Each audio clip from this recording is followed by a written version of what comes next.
Sweet potato and fresh peas வச்சு சூப்பரான ஒரு ஸ்நாக்ஸ் ரெசிபி ரொம்ப ரொம்ப டேஸ்டியாக இருக்கும். எப்படி டிப்பில் பார்க்கலாம் வாங்க.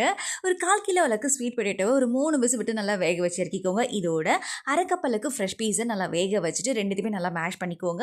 இதில் அரை கப் அளவுக்கு பிரெட் க்ரம்ஸ் வந்து ஆட் பண்ணிக்கோங்க. ஒரு டீஸ்பூன் அளவுக்கு சில்லி ஃப்ளேக்ஸ், இத்தாலி சீசனிங் வந்து ஒரு டீஸ்பூன் அளவுக்கு ஆட் பண்ணிக்கோங்க. Garlic powder and onion powder ரெண்டுமே வந்து பார்த்தீங்கன்னா ஒரு டீஸ்பூன் அளவுக்கு ஆட் பண்ணியிருக்கேன்.